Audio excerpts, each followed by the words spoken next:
નમસ્તે મિત્રો, ટેકનિકલ ખેડૂત ચેનલમાં આપ સર્વ મિત્રોનું સ્વાગત છે। તો મિત્રો, જો તમારી જોડે રેશન કાર્ડ છે તો તમે મહત્ત્વની 7 યોજનાનો લાભ લઈ શકો છો। તો કઈ યોજનાની અંદર કેટલી સહાય મળશે, કઈ કઈ યોજનાઓ છે, એની સંપૂર્ણ માહિતી જાણીશું। વિડીયો અંત સુધી જોતા રહેજો। જો તમે અમારી ચેનલ પર નવા છો તો ચેનલને સબસ્ક્રાઈબ જરૂર કરજો। તો ચલો મિત્રો, આજનો વિડીયો શરૂ કરીએ। તો મિત્રો, વિડીયોની અંદર આપણે વાત કરીશું રાશન કાર્ડમાં સસ્તું અનાજ મળે છે। લગભગ બધાને માન્યતા એવી છે કે બહુ ઓછા લોકો જાણે છે કે રાશન કાર્ડ જીવન માટે કેટલું ઉપયોગી સાબિત થાય છે। તો રાશન કાર્ડ પરિવાર પાસે છે તેઓ સરકાર દ્વારા ચલાવવામાં આવતી અનેક યોજનાનો લાભ લઈ શકે છે।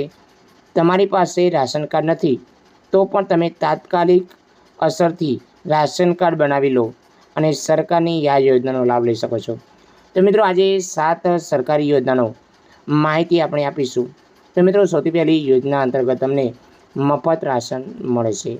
બીજી યોજના છે પ્રધાનમંત્રી પાક વીમા યોજના, ઉજ્જવલા યોજના, સાથે મિત્રો આવાસ યોજના, વિશ્વકર્મા યોજના, શ્રમિક કાર્ડ યોજના, પ્રધાનમંત્રી કિસાન સન્માન નિધિ યોજના અને મફત સિલાઈ મશીન યોજના અંતર્ગત આ યોજનાનો તમે અગત્યનો લાભ લઈ શકો છો।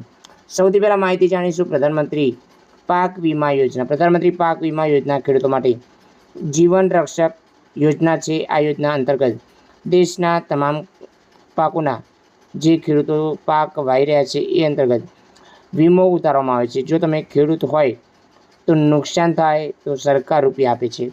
તેમાં 50% પ્રીમિયમ ખેડૂતોને 50% પ્રીમિયમ સરકાર દ્વારા ચૂકવવામાં આવે છે અને નુકસાન થવા પર ખેડૂતોને મળશે 2 લાખ સુધીનો વીમો। બીજા નંબરની યોજના છે મફત સિલાઈ મશીન યોજના। તો મહિલાઓને સશક્ત બનાવવા માટે સરકાર તરફથી મફત સિલાઈ મશીન યોજના શરૂ કરવામાં આવી છે। આ યોજના અંતર્ગત દેશની ગરીબ આર્થિક જે શ્રમિક મહિલાઓને કેન્દ્ર સરકાર તરફથી મફત સિલાઈ મશીન આપવામાં આવે છે, જેમાં તેઓ ઘર બેસીને પોતાની રોજગાર શરૂ કરી શકે છે તો અને આત્મનિર્ભર બની શકે છે। સેકન્ડ નંબરની યોજના છે ઉજ્જવલા યોજના। આ યોજના અંતર્ગત સરકાર મહિલાઓ દ્વારા મફત ગેસ કનેક્શન આપે છે। આ યોજના શરૂ કરવામાં આવી હતી 1 જાન્યુઆરી 2016ના રોજ। તો મિત્રો, તેનો હેતુ છે ગ્રામીણ વંચિત પરિવારોને સ્વસ્થ ખોરાક પકાવવા માટે બળતણ ઉપલબ્ધ કરવાનું છે। યોજના અંતર્ગત મફત ગેસ કનેક્શન આપવામાં આવે છે, તે બાદ સરકાર ગેસ સિલિન્ડર ભરવા પર સબસિડી પણ મળે છે। સેકન્ડ નંબર યોજના છે પ્રધાનમંત્રી આવાસ યોજના। આ યોજના અંતર્ગત સરકાર લોકોને પાકું ઘર બનાવવા માટે આર્થિક મદદ કરે છે। જેની પાસે પોતાનું ઘર નથી, સરકાર ગ્રામીણ વિસ્તારોમાં જે સહાય મળે છે 1,30,000 રૂપિયા અને શહેરી વિસ્તારની અંદર 1,20,000ની સહાય આપવામાં આવે છે। સેકન્ડ નંબરની યોજના છે પ્રધાનમંત્રી વિશ્વકર્મા યોજના।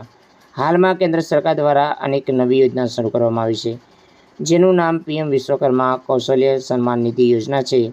આ યોજના હેઠળ લોકોને વ્યવસાયિક તાલીમ આપવામાં આવે છે અને સાથે મિત્રો લોકોને દરરોજના 500 રૂપિયાનું સ્ટાઇપેન્ડ આપવામાં આવે છે। સાથે તેમને વ્યવસાય ખેડૂતને ટૂલ કીટ ખરીદવા માટે 15,000 રૂપિયાની સહાય આપવામાં આવે છે, જે સરકાર પરત કરવામાં જરૂરી નથી, એટલે કે 15,000 તદ્દન ટૂલ કીટ ખરીદવા માટે મફત સહાય મળશે। સાથે મિત્રો એની અંદર 3 લાખનો લોન પણ આપવામાં આવે છે। સેકન્ડ નંબરની યોજના છે શ્રમિક કાર્ડ યોજના।